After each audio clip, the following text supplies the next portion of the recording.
Dear children, let's move ahead to solve more questions of exercise 5.3. So we are starting with question number 9 of exercise 5.3, and in this exercise, if the sum of first 7 terms of AP is 49 and that of 17 term is 289, we have to find the sum of n terms of this AP. So we are given that S7 is equal to 49. Let us put the values of n in the formula.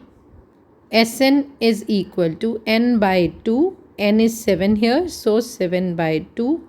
2a plus n minus 1. N is 7, subtract 1, so it will be 6d is equal to 49. And when you bring this 7 this side, it will cancel 49 because it will become 2 by 7. So bring this 7 by 2 this side. I have not shown it, but you may bring it this side. It will become 2 by 7 when you will get it here, and it will cancel 49 and this 2 will get multiply. So you now will have 2a plus 6d is equal to 14.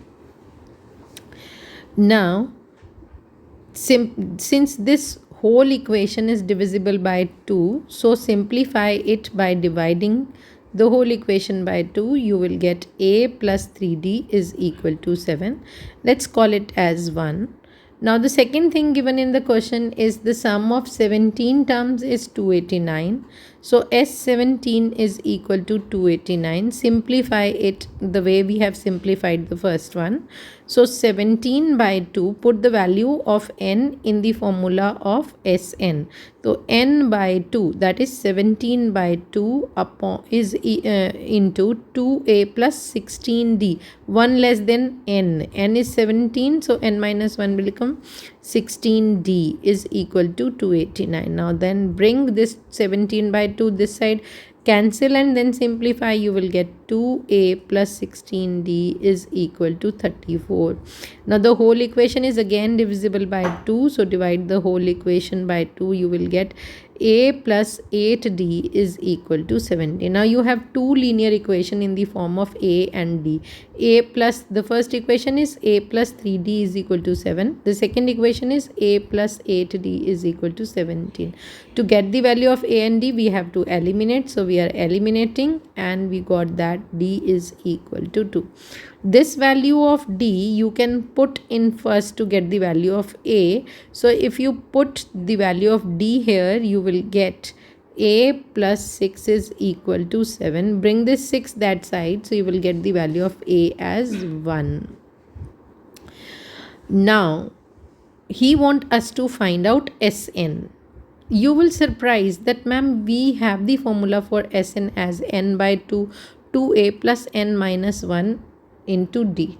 Children, this formula is applicable for all the APs. For all the APs, this formula is applicable. But for a particular AP whose A and D is already known to us, if we put this value of A and D in this formula, then this formula will get simplified and whatever you are left with is this formula for the particular AP.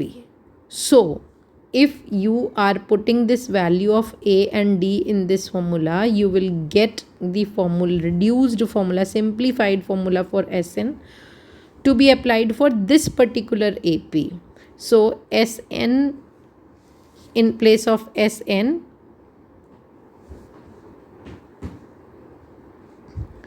you will write n by 2, 2a plus n minus 1d, n by 2, 2 plus 2n, n minus 1. In place of d, you will put the value of 2.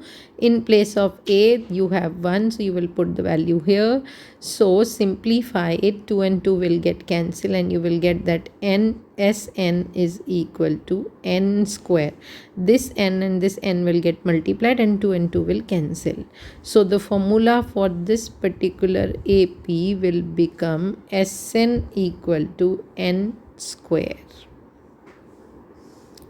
I hope it is clear and you are able to understand that if we put the value of a and d in the formula of Sn, the formula will be simplified for that particular question. Now, if I want to get the sum of 25 terms, so I need not to put the value of a, d, n in all these in this formula. What simply I will do is I will just get the square of 25. Therefore, that will be equal to 625. So it will become very simple for us to find out the sum of n terms. Now, let's move to the next question. The next question is question number 10. Show that an, that means nth term of an AP of any sequence, is represented by 3 plus 4n. So if the nth term is represented by this linear expression, you have to show that that one is an AP, and then we have to find out the sum of 15 term, first 15 term. First of all, we have to show that if an of any sequence is represented by a linear expression 3 plus 4n, we have to show that that is an AP. I hope the question is clear.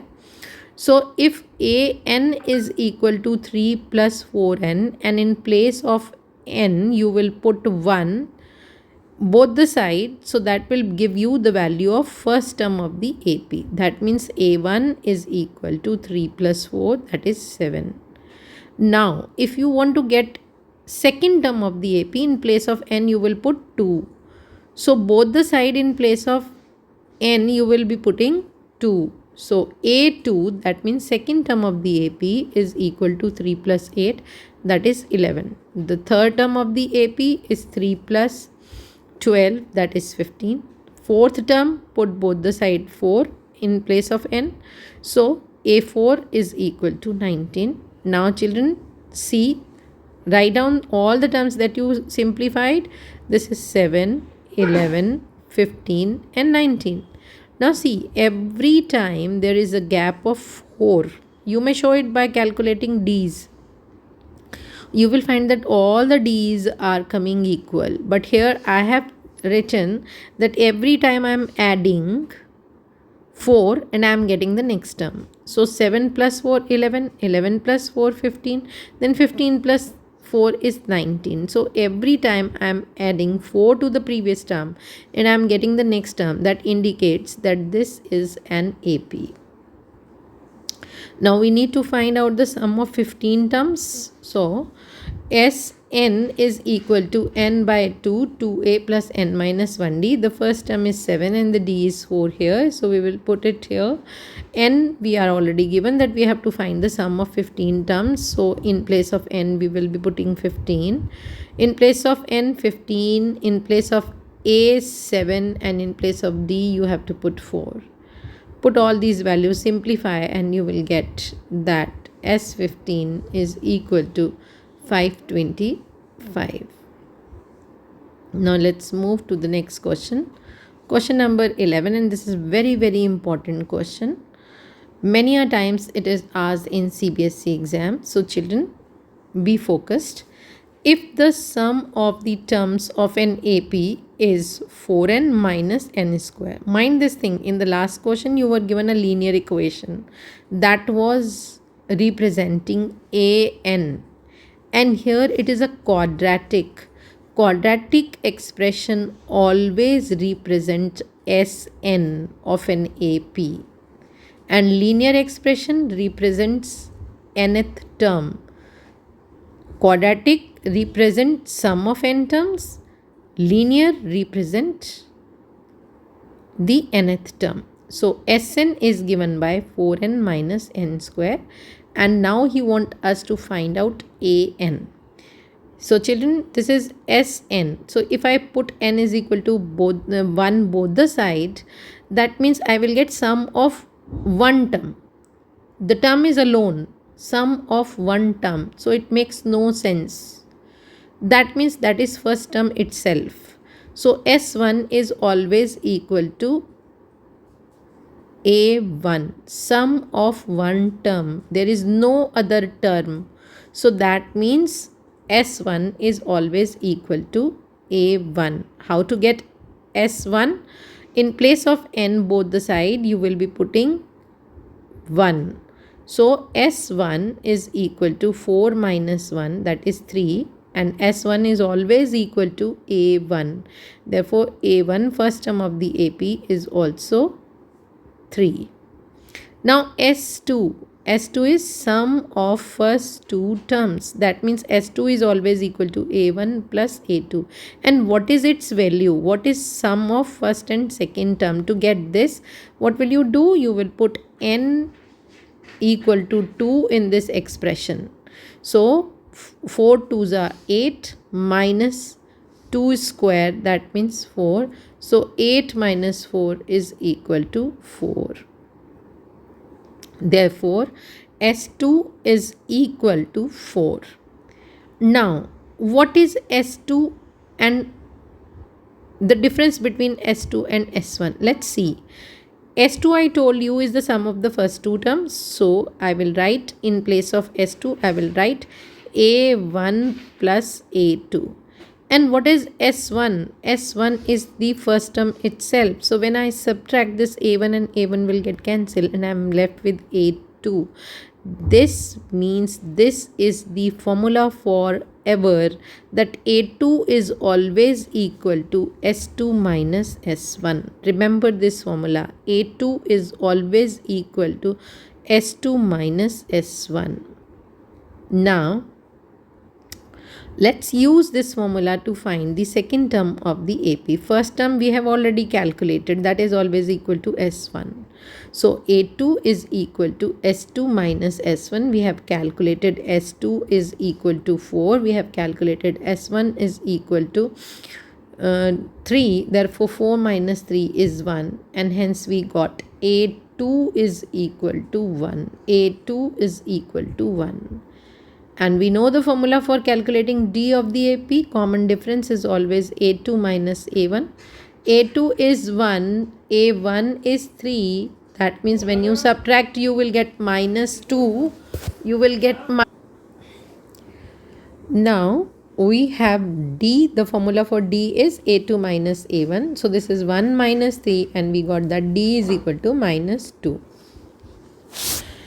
Now children, the nth term of the AP, of any general AP, is A plus n minus 1D.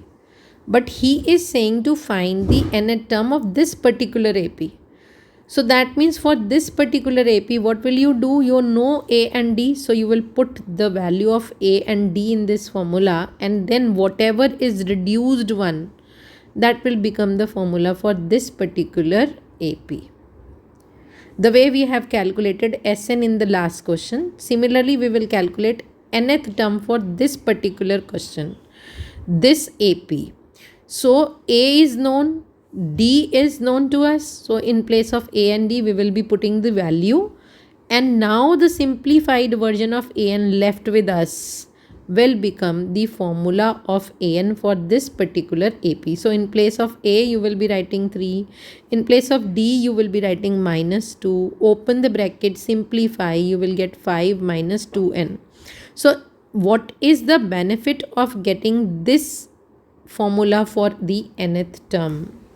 Children, see, now you have An is equal to 5 minus 2n, and if you want to get third term of this AP, now no need to put A and D. This is already kept and simplified. So if you are knowing this formula for any particular AP, the only thing that you have to do is in place of n, you will be putting the value of n. So in place of n, I will be putting 3, and therefore this is 5 minus 6, that is minus 1.